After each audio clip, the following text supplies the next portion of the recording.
All right, so minimum wage. It always seems to get people riled up, you know? Oh, yeah, definitely a hot button issue. You always hear the same argument, right? Raise the minimum wage, and businesses will just cut jobs. Gotta save money. Makes sense, right? Like on the surface, at least. But that's what we're going to look at today in this deep dive. See if maybe we need to rethink that idea a little. It's interesting, right? It's such a common assumption. It really is. But when you look at actual evidence, a lot of times it tells a very different story. Yeah, exactly. And that is where this 1994 study comes in. Oh, yeah, the Card-Kruger study. A classic. Economists David Card and Alan Kruger, Mm-hmm. and they looked at what happened when New Jersey raised its minimum wage back in 1992. Right next to Pennsylvania where they did not. Exactly. A perfect natural experiment. Yeah, a classic example of that. They decided to focus on the fast food industry. Tons of minimum wage workers, easy to track, makes sense. Exactly. Okay, so picture this, all right.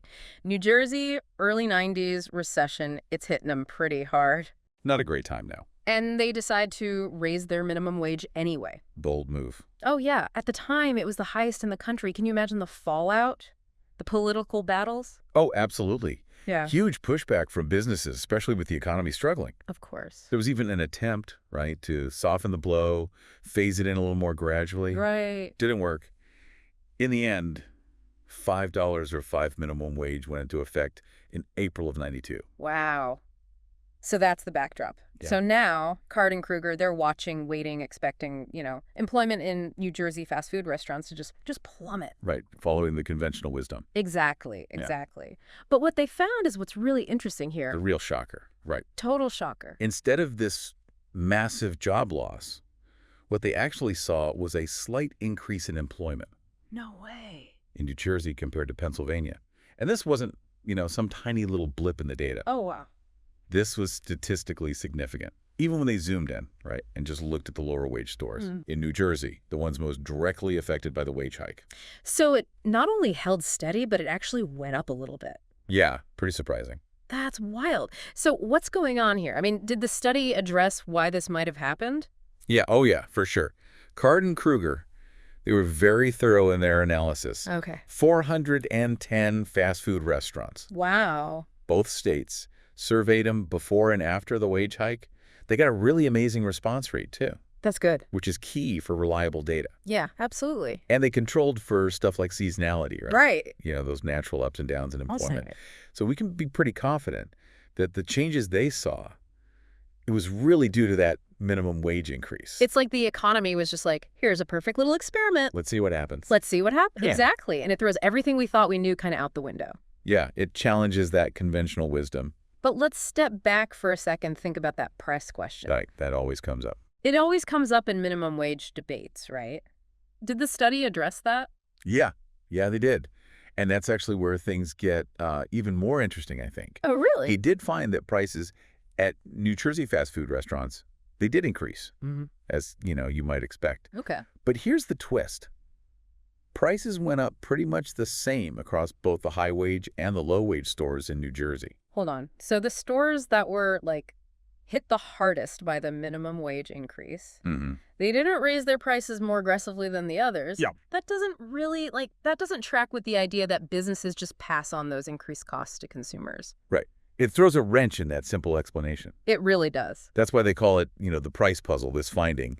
It really suggests that there's something more complicated going on here. Okay. So we've got increased employment, we've got increased prices, but not in the way we'd normally think, right? Right.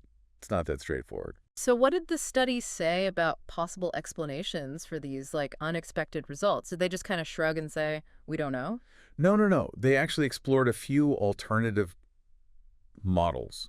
They started with this idea of monopsony. Monopsony. Oh. You've probably heard of monopoly, right? Sure. So monopsony, it's kind of like the flip side of that. Oh, okay. Instead of one seller controlling the market, you've got one buyer, in this case, the employer. I see. And they have a lot of power when it comes to setting wages. Think of it like a small town. Yeah. Right? Okay. Oh, yeah. Only one big factory. The workers don't have many other options. I got it. So in that situation, a minimum wage would basically force that employer to offer a more competitive wage, Exactly. which could then lead to more hiring instead of less. Yeah, that's the idea. Okay. But does that model explain the price increases? Well, that's the thing. It could explain the employment findings in New Jersey, Okay.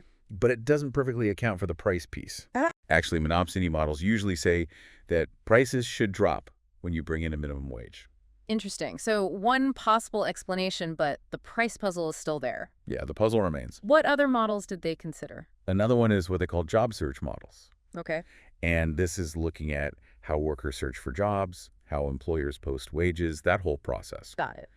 And in those models, you can also find scenarios where a minimum wage increase actually leads to more jobs. Huh. So both monopsony and job search models, they could explain why employment didn't go down. Yeah, potentially. But neither one really deals with the price thing. Not completely, no. It's tricky. Man, this is getting complicated. It is. It is. Economics is rarely simple. True, true.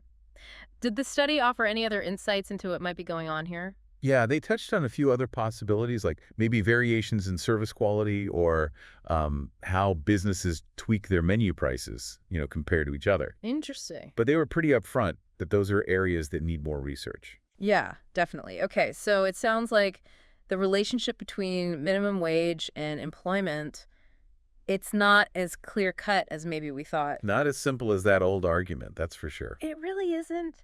It seems like there are all these factors at play, and we've only just started to scratch the surface. It's a complex issue. It really is. A lot of moving parts. So stick with us as we keep going on this deep dive, because things are about to get even more interesting. Oh, yeah, definitely. We're just getting started.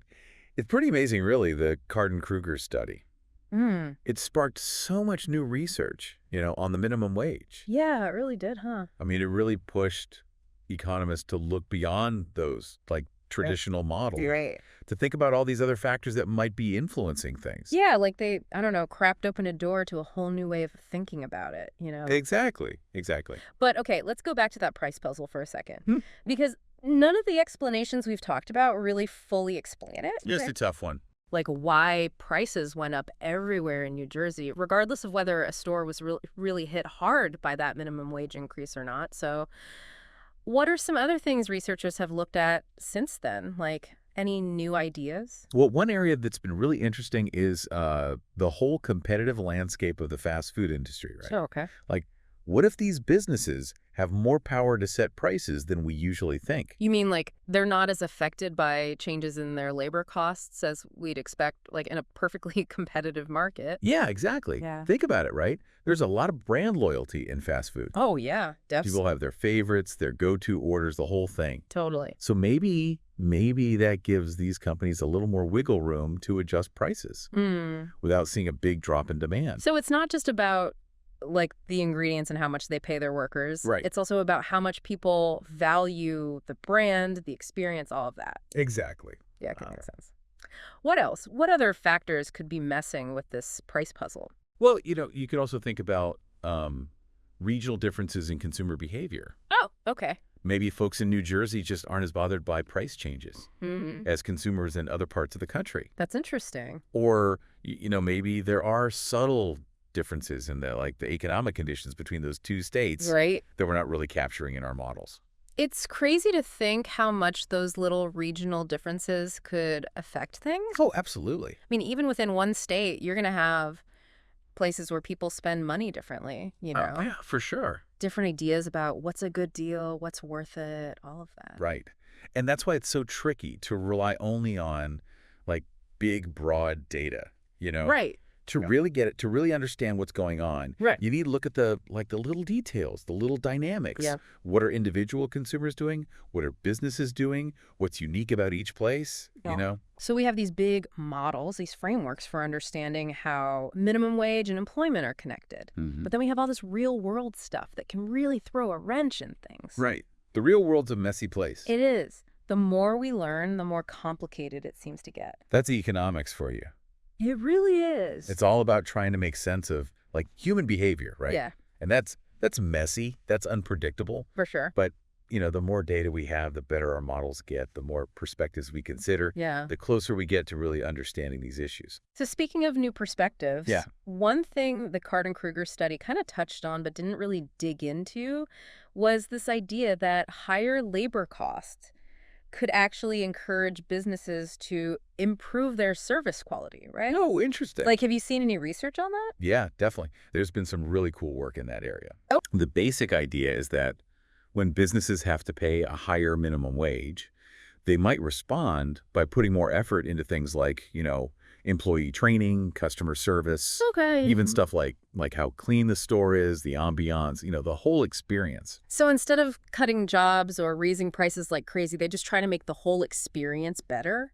Yeah, that's the idea. Hmm. Because, they're thinking those improvements, that'll lead to happier customers, Okay. more loyal customers, and then ultimately more revenue. Right.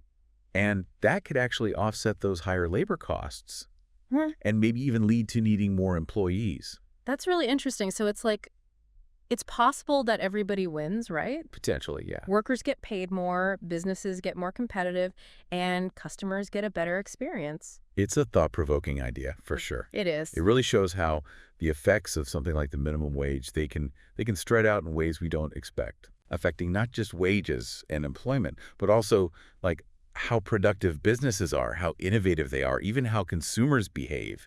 It's amazing how interconnected everything is. It really is. We always try to isolate things and study them separately, but in the real world, it's all jumbled together. It's all one big system. It really is. So as we kind of wrap up this part of our deep dive, Yeah. what are the key takeaways about this minimum wage debate that you want listeners to remember? Well, I think the most important thing is just to remember how complicated it is. Yeah, it's definitely not as black and white as some people make it seem. Not at all. There's so many factors involved. Right.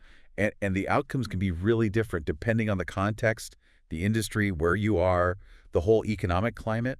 It really seems like the more we learn, the more questions we have. And that's a good thing, Yeah, it is. It means we're moving past those simplistic stories. Yeah.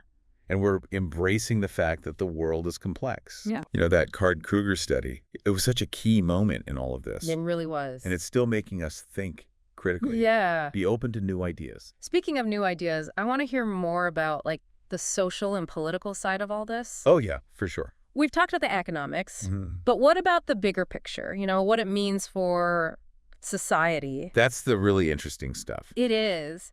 Stick with us as we explore that side of things in the last part of our deep dive. It's really amazing how much we've learned already. It is, yeah. It started with just this simple question, what happens when you raise the minimum wage? But the answer is anything but simple. It's complicated, right? It really shows how interconnected all these economic issues are, It does, yeah. Start pulling on one thing and it's like, whoa, this whole web of relationships and assumptions. It really is. It's like you said, a web. Unexpected consequences. Exactly. And as we shift to kind of the social and political side of this debate, it's going to get even more complicated. We've talked about the economic models and all that, but what about public opinion? Oh, that's huge, right?